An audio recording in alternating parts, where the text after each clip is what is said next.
കുട്ടിക്കാലം ഒരു വ്യക്തിയെ രൂപപ്പെടുത്തുന്നതിൽ പ്രധാന പങ്ക് വഹിക്കുന്നുണ്ട്. ഒപ്പം കുട്ടി വളർന്നു വരുന്ന സാഹചര്യവും നമ്മൾ നൽകുന്ന രക്ഷാകർതൃത്വവും. I'm Athulya, counselling psychologist at sky.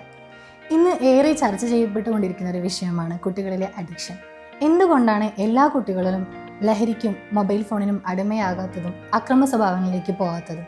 ഇത്തരത്തിലുള്ള അഡിക്ഷൻ അതുപോലെ തന്നെ ബന്ധങ്ങളെയും സാമൂഹിക ബന്ധങ്ങളെയും ബാധിക്കുന്ന തരത്തിലുള്ള അക്രമ സ്വഭാവങ്ങളൊക്കെ കൂടി വരുന്നത് ഏത് സാഹചര്യത്തിൽ വളരുന്ന കുട്ടികൾക്കാണെന്ന് നമുക്ക് നോക്കാം. ഞാൻ ഇന്ന് നിങ്ങളുമായി ഷെയർ ചെയ്യാൻ പോകുന്നത് ഈ വിഷയം തന്നെയാണ്.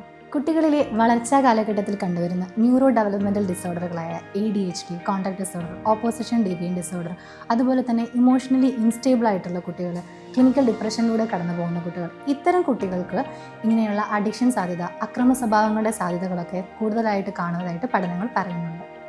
പഠനപരമായി അത്രയും പിന്നോക്കം നിൽക്കുന്ന കുട്ടികളിൽ കണ്ടുവരുന്ന മടി, അലസത, കോൺഫിഡൻസ് ഇല്ലായ്മ, സ്ട്രെസ്സ് ഇവയൊക്കെ ഓവർകം ചെയ്യാൻ വേണ്ടിയിട്ട് കുട്ടികൾ ലഹരി ഉപയോഗിക്കുന്നതിലേക്കും അതിൻ്റെ വാഹകരായിട്ടും തുടർന്ന് ആക്രമണ വഴികളിലേക്കൊക്കെ നയിക്കപ്പെടാനുള്ള സാധ്യതകൾ ഏറെയാണ്. മാനസികവും ശാരീരികവുമായിട്ടുള്ള അബ്യൂസ്, ട്രോമ, ബുള്ളിങ് ഇങ്ങനെ അനുഭവിച്ചിട്ടുള്ള കുട്ടികൾ, അതുപോലെ തന്നെ വീട്ടിലെ പാരൻസ് തമ്മിലുള്ള ഡിവോഴ്സ്, മെറിറ്റൽ കോൺഫ്ലിക്ട്സ്, അതുപോലെ വയലൻ്റ് ആൻഡ് അഗ്രസീവ് ആയിട്ടുള്ള ഒരു അറ്റ്മോസ്ഫിയറിൽ വളർന്ന കുട്ടികൾ, വീട്ടിൽ നിന്നും ഫോസ്റ്റർ കെയറുകളിലൊക്കെ വളർന്നിട്ടുള്ള കുട്ടികൾക്കും ഇതിനൊക്കെയുള്ള പ്രവണതകൾ കൂടി വരുന്നതായിട്ട് കണ്ടുവരാറുണ്ട്. സാമ്പത്തികമായി പിന്നോക്കം നിൽക്കുന്ന കുട്ടികൾ, സമൂഹത്തിൽ നിന്നും മറ്റ് ബന്ധങ്ങളിൽ നിന്നും അവഗണനയും സപ്പോർട്ടും കിട്ടാതെ വളരുന്ന കുട്ടികൾ, ഇവർക്കും ഇത്തരത്തിലുള്ള പ്രവണതകൾ കൂടി വരുന്നതായിട്ട് നമ്മൾ കാണാറുണ്ട്. സാമൂഹ്യപരമായ ബന്ധങ്ങളും കൂട്ടുകാരെയും ഉണ്ടാക്കിയെടുക്കാൻ പിറകോട്ട് നിൽക്കുന്ന ഒരു കൂട്ടം കുട്ടികളുണ്ട്. കൂടുതലായും ഒറ്റയ്ക്ക് ചിലവഴിക്കാൻ ആഗ്രഹിക്കുന്ന കുട്ടികൾ.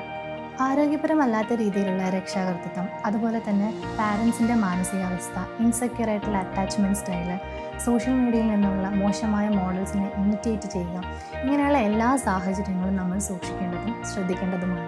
ഒരു പ്രൊഫഷണൽ ഹെൽപ്പിലൂടെ മാനസികമായ പിന്തുണയും സ്വഭാവ രൂപീകരണം നൽകിക്കൊണ്ട് നമ്മൾ ഈ കുട്ടികളെ സംരക്ഷിക്കേണ്ടിയിരിക്കുന്നു.